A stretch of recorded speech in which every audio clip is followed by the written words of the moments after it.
आसिम सलीम बाजवा के असासों के बाद अहमद नूरानी ने फैक्ट फोकस के लिए एक और रिपोर्ट में आदाद व शुमार के साथ साबिक फौजी डिक्टेटर जनरल मुशर्रफ के आमदन से ज़ायद असासों के हवाले से होशरुबा इंकशाफात किए हैं।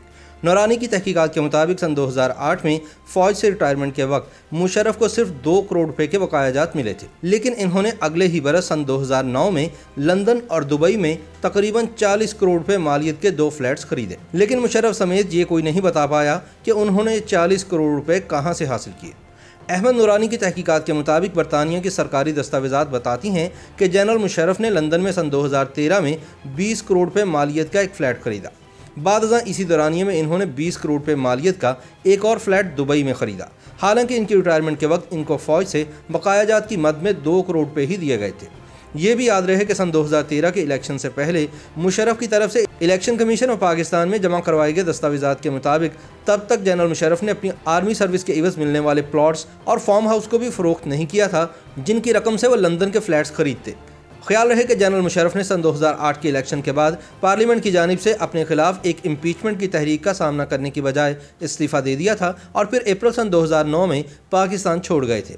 तब उन्होंने अपने नाम नेहाद बैन अल-अक़वामी लेक्चर्स भी शुरू नहीं किए थे, जिनकी मद में इकट्ठी की गई आमदन को वो अपने फ्लैट्स का जरिए खरीद बता सकते। 13 मई सन 2009 को इन्होंने 1.35 मिलियन पाउंड अदा करके लंदन में फ्लैट हाइड पार्क क्रिसेंट खरीदा था।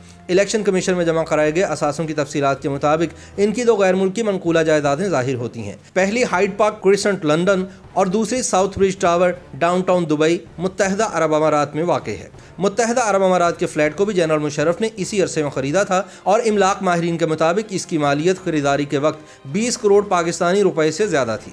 सरकारी दस्तावेज़ात से पता चलता है कि कौमी एहतसाब ब्यूरो के पास ये तमाम तफसीलात मौजूद थीं, लेकिन उसने तब भी साबिक डिक्टेटर के खिलाफ मुनासिब तहकीकात शुरू करने के लिए इक़दाम ना किए। मुशर्रफ ने सन 2009 में पाकिस्तान छोड़ने के बाद चंद माह में इन जायदादों की अदायगी की थी। उनका कहना था कि जायदादें उन्होंने बैन अल-अक़वामी लेक्चर से हासिल होने वाली आमदनी से खरीदी हैं, लेकिन इससे कबल वह लंदन और मुत्तहदा अरब अमारात में रिहायशी प्लॉट्स, मकानात, तिजारती जायदादें और फार्म हाउस खरीद चुके थे, जिनकी कीमत लगभग 400 मिलियन रुपए थी। ये मामला अब भी नैब के पास तमाम दस्तावेजी सबूतों के साथ तवील अरसे से ज़ेर इल्तवा है।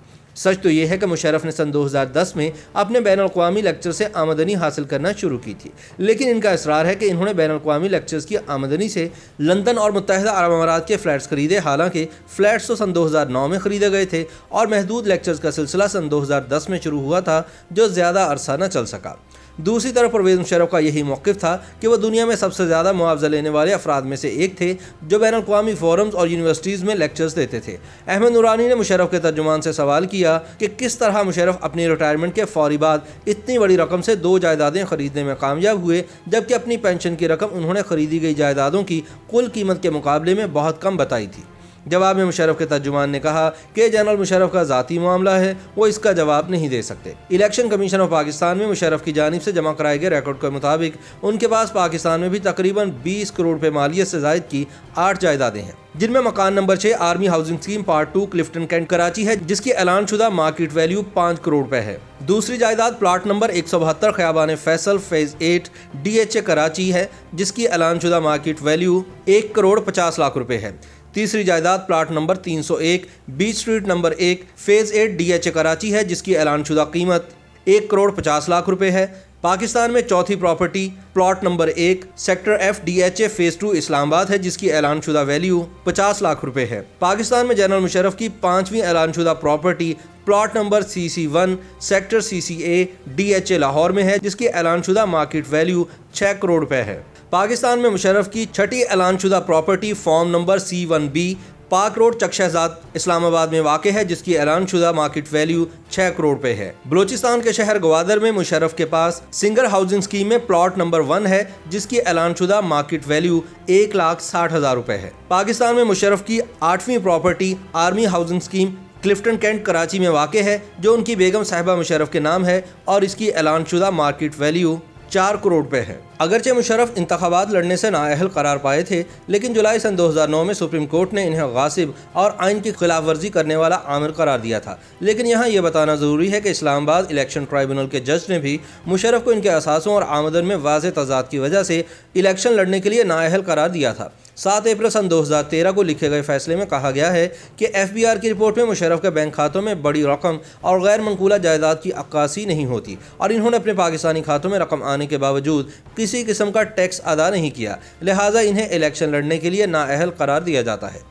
ताहम जब नैब ज़राए से पूछा गया कि जनरल मुशर्रफ के खिलाफ आमदन से ज़ायद असासों का केस क्यों नहीं बनाया, तो उन्होंने कहा कि जनरल मुशर्रफ मुल्क से बाहर हैं और इनके खिलाफ कोई ताज़ा दरख्वास्त भी मौसूल नहीं हुई। याद रहे कि मुशर्रफ पाकिस्तान का आइन तोड़ने के जुर्म में गद्दारी के मुकदमे का सामना करने से बचने के लिए बीमारी की आड़ में मुल्क से फ़रार हो गए थे, जिसके बाद एक खुसूसी अदालत ने इन्हें आइन के आर्टिकल 6 के तहत गद्दार करार देते हुए सजाए मौत का हुक्म सुनाया था। ताहम मुशर्रफ अभी तक मफरूर है और दुबई में मुकीम है। YouTube पर गूगली न्यूज देखने के लिए youtube.com की सर्च बार में गूगली न्यूज TV टाइप करें। गूगली न्यूज के पेज पर सुर्ख रंग के सब्सक्रिप्शन वाले बटन पर क्लिक करना ना भूलिए। YouTube पेज पर अपलोड होने वाली वीडियोस से बाखबर रहने के लिए बेल आइकन पर क्लिक कीजिए। आपको हर नई वीडियो के बारे में नोटिफिकेशन मौसूल हो जाएगा।